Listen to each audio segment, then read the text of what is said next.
When you walk away from that court, knowing that your child's going to be adopted, who do you turn to? It's very hidden, adoption. And how it makes you feel inside, like you're a bad mum, you don't deserve to be a mum. And them feelings, like, that they're horrible. It's basically like drifting in space and just not knowing what time or where you're going. It's not just exhausting, it makes me feel suicidal because the lack of support that, yeah, our children are adopted, but there's no support for birth mothers or fathers going through that emotional state. I was 21 when I had my son. Taking my baby off me was like ripping my heart out my chest. I think it's really important that adopters hear what birth parents have got to say, because they are the child's first family. I just want them to know that I'm not the bad person I've been portrayed to be. I think they need to know that. We don't just switch off our feelings once they've gone. When you leave that courtroom, you're just left to go back to the world, and you've got all your kids' belongings around you, clothes, bed, toys, whatever, and you've got to live in that same environment where you've just been with your kid. I feel like it's important for the adopters to even just slightly understand what we're going through, because our children could possibly be going through the same thing.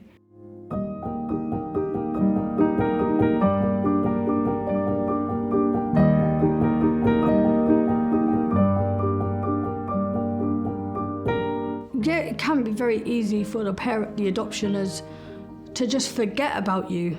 Birth parents' voices are lost very early on in kind of the adoption process. It feels like gradually everybody starts pulling out and everything just becomes silent, I think, for the birth parent. Giving birth to a child and then not having that bond after and not seeing them grow up, say the first words, walk, talk, and missing out on everything like that, it is hard as a parent, and to miss everything like that, it hurts. Since my children have been adopted, it's been hard just to basically get out of bed on a daily basis, not having nothing to live for.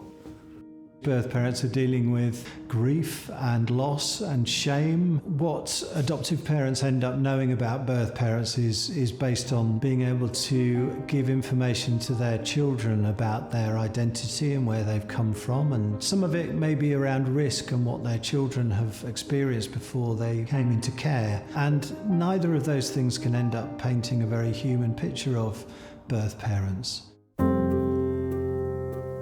They get a snippet of who we are, a very small amount of information on a report which is written with the goal in mind that the child will go for adoption, so they're not necessarily going to hear about all the good parts of us. We're just a human being. End it there. We're not monsters. I love them to know, like, the real me, what's behind, because I've always got a smile on my face, but I'm not always happy, and I've loved them to know that I want to be a nurse, I want to help people for a living. You know, my main goal is to see everyone else smile even when I don't want to myself, and I think that makes me a very good person. I'm a bit of an artist, so that would be a nice thing for them to know, that I paint and I draw. A lot of times, perhaps adoptive parents aren't given the information that provides them to see the birth parents as a whole person, as a full human. Adopters should know that there isn't an awful lot of support out there. We were just basically kind of left. Only support, really, I'm getting off is PAC-UK. We work with birth parents dealing with the loss of their children. We're also trying to offer peer support where they can meet with other people where they don't feel judged. Not knowing what happens to your kids, you put on pause and you're constantly in anxiety because you don't know what, if your kids are going to come looking for you, and you don't know what questions your kids are going to have. Thanks to groups that we have now we can all get together and things like that and help each other. We see huge changes in birth parents, and we see birth parents transform. Maybe the concerns that might have been there when the child was adopted may not be there in 6 months' time, a year's time, 2 years' time. All I can say is I hope the adopters are telling them how much I've changed, how much better of myself I am. I want them to know that one day I'm going to be a mum again, and I'm going to prove to everyone that I'm going to change and I'm going to be well enough to look after a baby.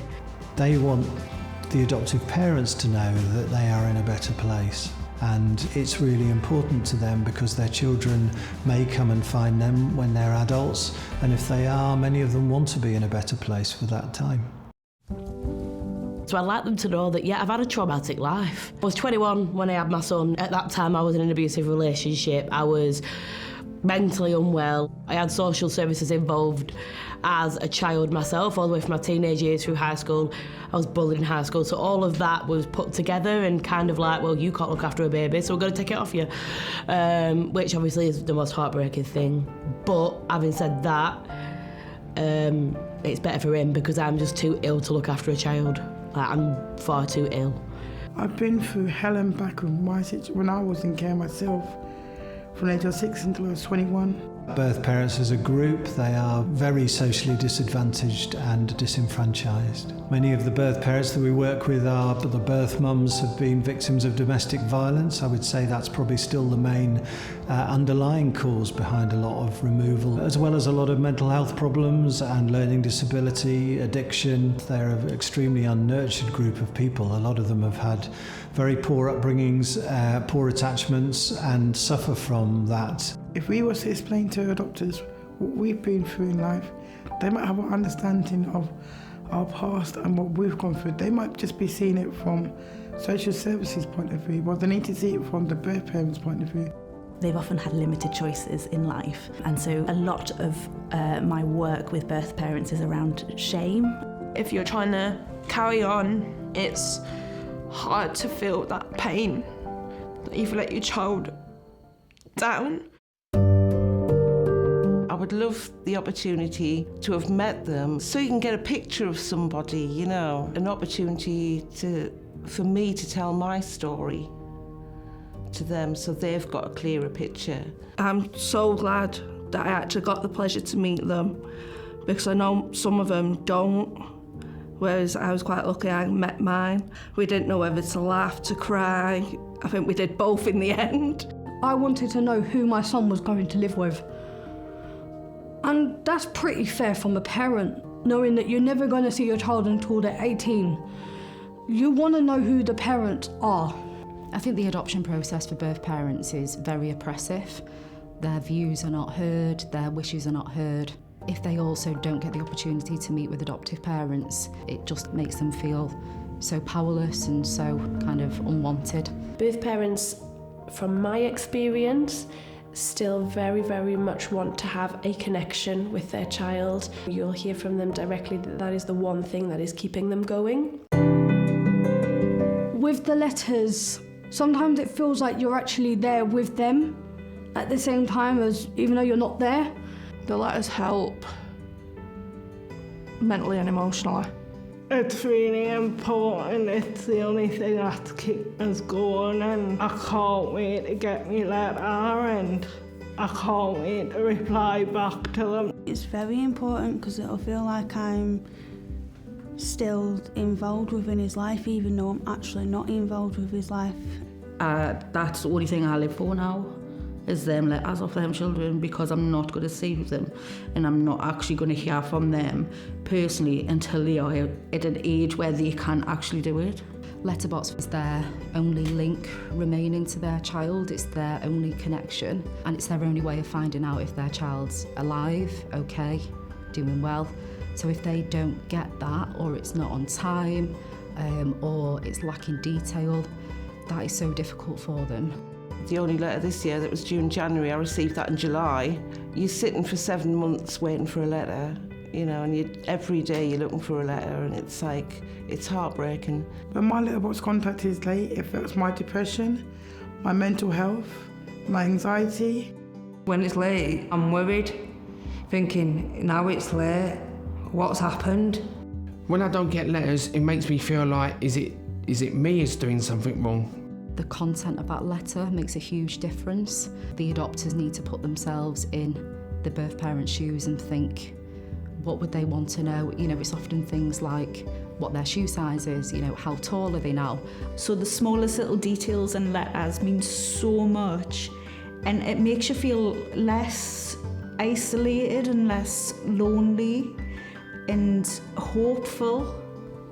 The way they writ about his first holiday, that he went into the sea and he touched the sea lion and he touched a dolphin on their first holiday.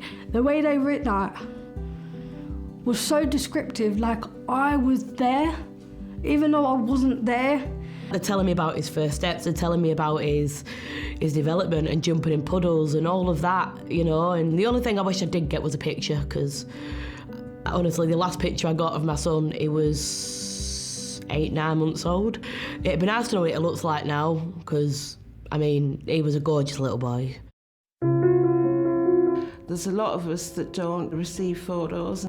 You want to see how your child's grown up through the years, how they're changing, what hairstyle have they got, you know, things like that. And I don't get pictures of my youngest son, so the child I remember is a baby. Our children are still the age of what they were when they got removed from us, so it is quite hard to imagine them growing up. One of the things that both parents tell me they really, really struggle with is visualising their children growing up. Their children, some of them were adopted from birth, some of them were, you know, babies, toddlers. In their mind, when they think of their children, no matter how many years has passed, they remember them as the children that were in their care at that time. Until I received my first picture of my birth son last year, which was amazing by the way, I still had an image of him as a 6-month-old baby stuck in my head, and as a result I feel like I was frozen in time, back to that time, sort of meandering around, not able to move forward from it. You can't get closure, you can't move on when you're stuck in the past. I could be walking down the street, I'll see someone pushing a pram with chubby baby, blonde hair, and I'm seeing my other daughter at 18 months. It's not a nice picture when you know they're not that age. One set of adopters every year, when they do their letterbox, they include a ribbon that's cut to the height of how tall the children are, and that really, you know, the women, when they heard about that, they were just like, "That's amazing! I would love that!" And it's such a simple thing. These things are huge to birth parents and have a huge impact. Letterbox contact and those kind of annual contact opportunities are so vital, but they do trigger birth parents to a very painful place, and so it's bittersweet, I think. When the letters arrive, you know, it's like that excitement, I'm going to get to know how my kids are doing, and then you get this fear. As much as you read the letters and you're happy to hear it, you also dread it, because you know you're hearing what you're missing out on, the milestones and stuff that people take for granted.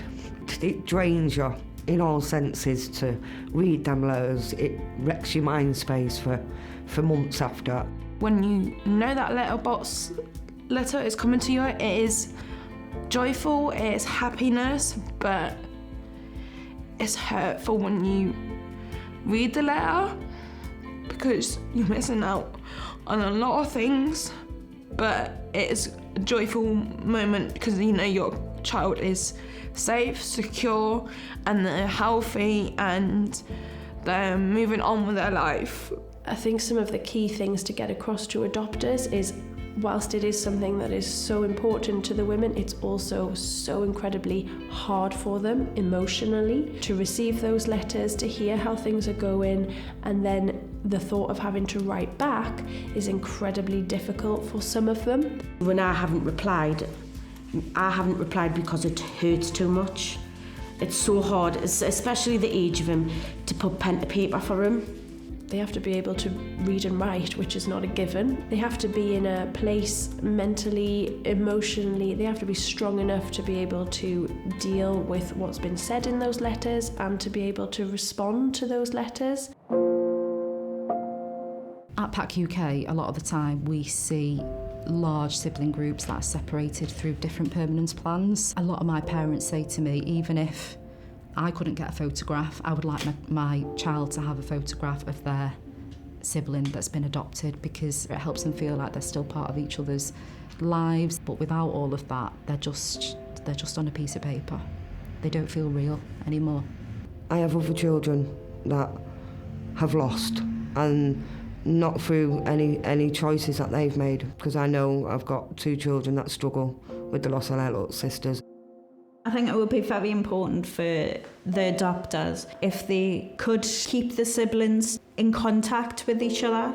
Even though they can't keep in contact with us, they wouldn't feel alone. Most adopted people end up wanting to find out where they come from. Those birth families are a reality for most adoptive parents, that at some stage that's going to enter their lives. And as much as they can support their children about that and make that something that they can talk to them about, the better it is. Well, I'm hoping that they are getting told about me, and they know who I am, and they know who they are. They are a person, and they need to know where they've come from, their backgrounds, and why they are where they are. I think it's really important to be as transparent and honest from the start with your children about their birth family, using age-appropriate language and creating lots of space for the child to be able to ask questions about where they've come from, support them that conversation is not off limits.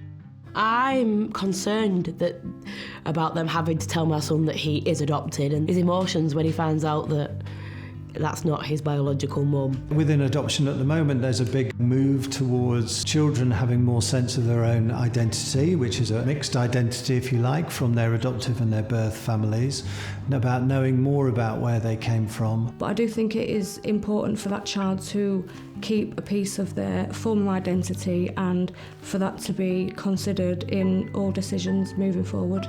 Even though I can't personally bring my child up, it would be nice to know that whoever is has the same values and wants the same for my children. I think there's a lot of ways that adoptive parents can be mindful and supportive in keeping the birth family alive in the child's mind. What is key is remembering that whatever you don't say to your child, they will make up a story or come up with a solution themselves. And often when they're filling in the gaps, the answer for them is, I must be bad, it must have been my fault. What we're aiming to do is to break down some of that mistrust and head towards a situation in which people can work together more in adoption, rather than those being conflictual parties, because in the middle of that is a child. It's been 10 years since my children were adopted. The first 5 years were very dark, very confusing, painful. I didn't know who I was. The only thing that kept me going was knowing that the court had said that I would get face-to-face contact. The first few years, I feel like the adopters would have been probably nervous about face-to-face contact, because the reports and everything they'd read, none of it was good. It was all pretty bad. And I don't know how they built up their trust with me. I think it just took time. Having a good relationship with the adopters has had a huge impact on who I am today. The children, it's had such a positive impact because they know who I am, they can ask questions freely, and they're never going to have to search for me. It works. I understand why adopters are scared, but the me that was on that paper that was sent to the adopters 10 years ago is not the me that sits before you today. I see birth parents changing all the time into parents often who will go on to parent other children. They want the adoptive parents to know that they are in a better place. The potentials of ongoing contact between birth family and their children, I think, are probably greater than people really realise. You know, thinking as the child develops through the different stages and may have different questions along the way, it's adapting your conversations to what the child needs. If they come looking for you, you have to learn who they are when they're grown-ups. So these letters are really important for us to get to know them, so we feel like we know them if they ever do come looking for us, so it's not awkward.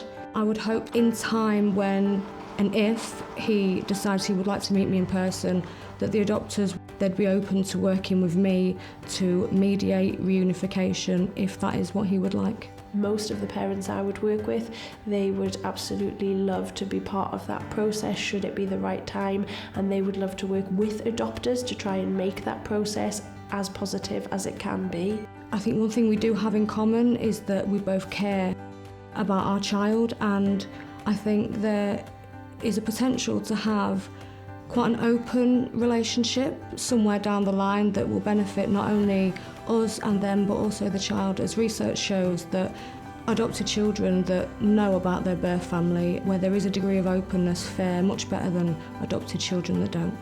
Hopefully by the time she decides that she wants to meet me, that they've already laid out a good sort of foundation of who she is and where she comes from. It's obviously going to be an emotional time for her, so just as long as there's supporting her like that, that'd be great. I just wish we could have one big family. I really do. I wish there was a way that we could all meet up and we could just be a family.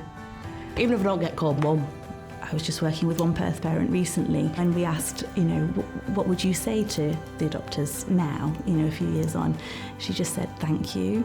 Thank you for listening, thank you for caring, thank you for looking after my child. So I think there can be a gratitude there as well. If I was to meet my children's adopters, I would say thank you.